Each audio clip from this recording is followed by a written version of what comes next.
Info 243 au cœur de l'actualité. Le terroriste du M23, la branche armée rwandaise, sème désolation et terreur en République démocratique du Congo depuis 1996.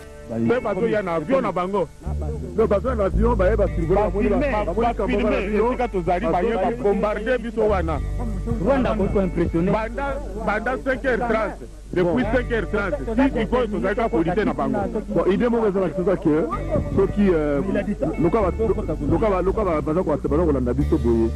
il démontre que notre qui nous a annexé na yango na yango ne ba to annexé yango ba mo monde ni pona ko rapport ye donc rapport ye esengeli to kota to zwana no mboka na biso to kota la bango tina Rwanda to kota tina Rwanda puisque na tant protéger ya biso kibumba bati drapeau na bango ya Rwanda ya République rwandaise bati yango et puis rapport na bango ezo ya butu nyonso ozo mona 10 véhicules 30 véhicules bazali lokwa ba chinois bazo ya vague par vague.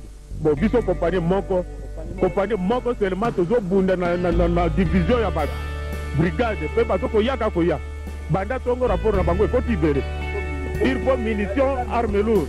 Ces terroristes qui ont accompagné Mzee Laurent Désiré Kabila pour renverser le maréchal Mobutu en 1997 avec le soutien de plusieurs États. Toute l'idée était de réunir tous ces Zaïrois qui venaient d'endroits différents, avec des histoires différentes, et de trouver un moyen qu'ils fassent cause commune. On voulait essayer de les impliquer ensemble dans une sorte de mouvement politique organisé, capable d'articuler un programme et même de justifier la guerre qui commençait au Zaïre. C'est un jeune officier rwandais qui est chargé des opérations militaires au sein de la FDL. James Kabarebe n'a que 25 ans lorsque les troupes du FPR prennent Kigali en 1994. Il en a 29 quand Paul Kagame lui confie la mission d'aider les fondateurs de la FDL à renverser Mobutu. Mais entre eux, ils ne se connaissaient pas. Il fallait donc qu'un Rwandais qui les connaisse soit présent à leur première rencontre pour faire les présentations. Ce jour-là, dans le bureau de James Kabarebe, je suis arrivé le premier avec mon équipe de l'ADP. Après, il y a une jupe militaire qui est arrivée avec deux hommes. D'abord, c'était Kabila. C'était la première fois que je le vois physiquement. J'ai vu un homme qui était en sandales, un vieux mais qui semblait boiter, avec une tête rasée. Mais je dis, c'est lui, Kabila. Je les ai présentés un par un. Et j'ai introduit l'ordre du jour, c'est-à-dire la libération du Zaïre et la guerre contre Mobutu. Ils étaient contents.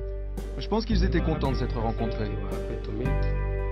Chacun a commencé à parler de son expérience. Qu'est-ce qu'il a vu comme répression, comme torture morale, civique, d'où il venait, qu'est-ce qu'il avait fait. Tandis que Kabila, il semblait être réservé. Il regardait beaucoup plus. Je me souviens parce qu'il faisait ça. Il regardait le plafond du bureau. I also was in the river. J'étais en plein milieu du fleuve Congo. Et je ne savais même pas de quel côté était le Congo-Brazzaville et de quel côté était le Congo-Kinshasa. J'ai posé la question à des civils qui étaient là sur la rive et ils m'ont indiqué l'endroit où débarquer. Nous nous sommes organisés et nous avons convergé vers le camp de Tchatchi. Aussitôt, les soldats de la garde spéciale se sont rendus.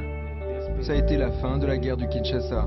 Hélas, le Rwanda n'a jamais désarmé ses envies d'occuper les sols congolais et d'en faire le leur. Museveni l'avait dit à la délégation de ministres des Affaires étrangères de SADC que le Congo a besoin d'un dirigeant faible.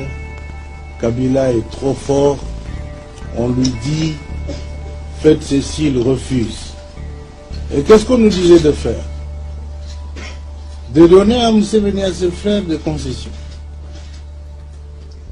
Parce qu'il s'y trouvait déjà. Je ne sais pas s'il coopérait avec les autres, le Mobutistes avant. Ils avaient des concessions. On leur disait maintenant, allez régulariser votre situation au ministère des Mines. Pour eux, c'était là des insultes. Ils avaient droit d'avoir des concessions au Congo. On a dit, monsieur, c'est pas possible. Droit de frauder les cafés, le bois, la papaye, l'or.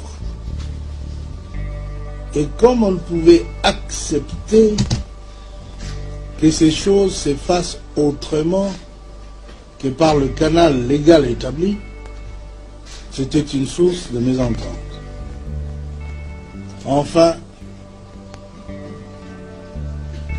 l'expansion territoriale est une autre motivation. L'Empire Himatoussi a besoin de territoires, de terres congolaises.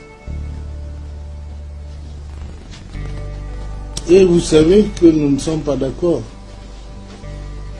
Je viens d'apprendre ici, que vous n'êtes pas d'accord non plus. Alors, c'est cette guerre qu'on nous impose est une guerre injuste. Nous devons la dénoncer. Cette branche armée rwandaise a pu évoluer par circonstances et accords en changeant le nom, mais avec le même commanditaire, Paul Kagame, un homme qui est devenu très vite un danger permanent pour la région. Des milliers de manifestants se sont rassemblés à la place de l'Indépendance au centre-ville de Bujumbura.